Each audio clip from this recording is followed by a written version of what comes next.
Adolf Hitler ndi amene anayambitsa nkhondo yachiwiri pa dziko lonse.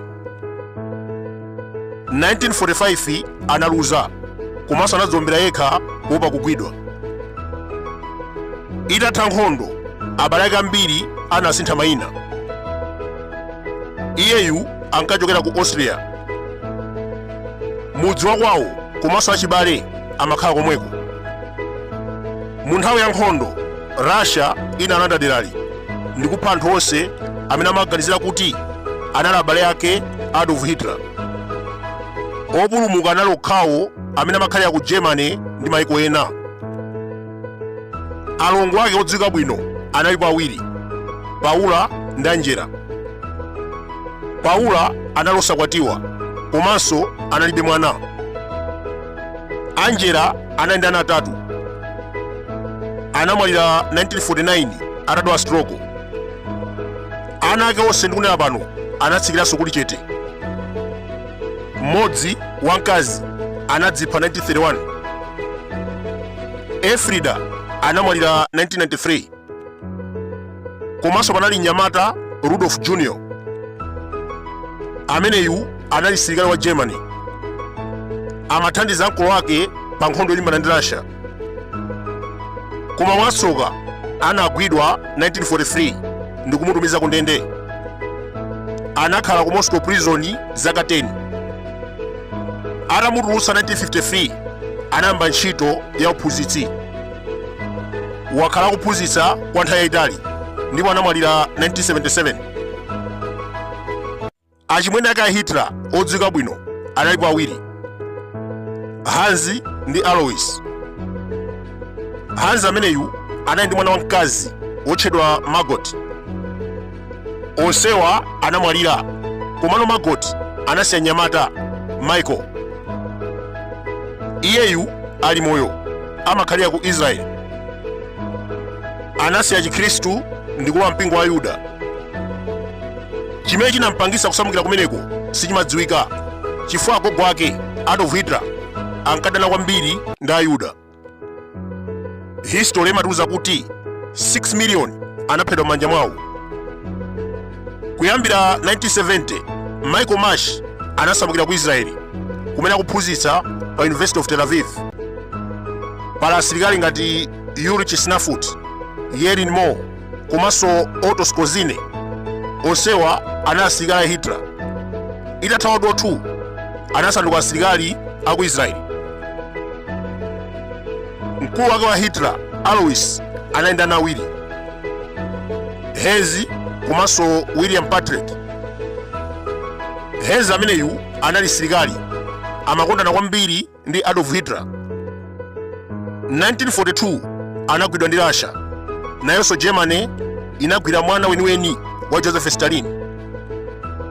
Anayesera kukambirana kuti asinthanitse, amene kuti prison swap, koma zinakanika.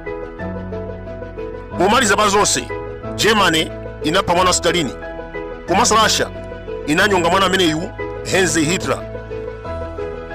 M'bale wake wina uja Patrick Hitler amakhala ku Germany kuyambira 1933.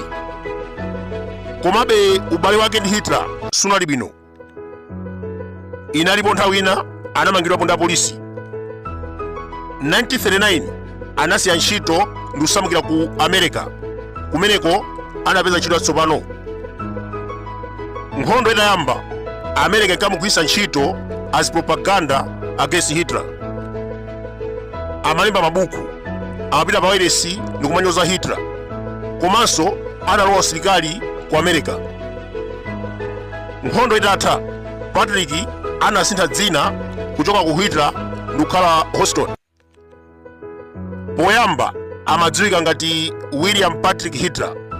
After 1945, William Patrick Houston anaberekana 4 amuna okhaokha. Panali Howard anaphedwa pa ngozi ya galimoto 1989. Alexander, Louis ndi Brian alipo amakhala ku America. Koma panopa Anthu amenewa ndi achikulire, more than 60 years. Onsewa ndi zidzukulu za Adolf Hitler. Anthu onse ndatchula apawa ndi abale a Hitler odziwika bwino, komabe nkutheka alipo ambiri amene samafuna kubwera poyera, chifukwa chona kuti Hitler anali munthu oyipa, anayambisa Second World War, anapanga mangawa ndi anthu ambiri, ndiye palibe munthu amene amafuna kuti akhale m'bale wake. Mbiri imatiuza kuti mkulu ameneyu analibe mwana. Tikukumbukira mbuyomu ku France kunatukira munthu wina wotchedwa Jean Marie. Mukamuyang'ana amafanana kwambiri ndi Hitler, komanso anawuza anthu kunena kuti ndi mwana weniweni. Anabadwa mwezi wa Marichi 1918. Nthawi imeneyo Hitler anali msilikali, anapanga ubwezi ndi mayi ake ndi kuwaberekera mwana ameneyi. 1950 mayi amenewa anawulula kwa mwanayo kunena kuti bambo ake anali Adolf Hitler. Jean Marie anamwalira 1985 ndipo anasiyana oposa 80.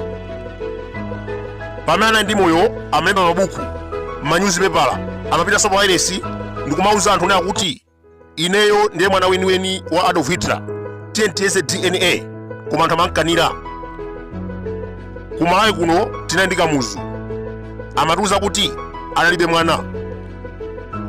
Nthawi ina yake kunabwera Jumani, anthu anamukana mpaka anafa imfa yosadziwika bwino, koma zoona zake pa nkhani imeneyi akudziwa ni Mulungu yekha, chifukwa nkhope ya Jumani imafanana kwambiri ndi kamuzu banda.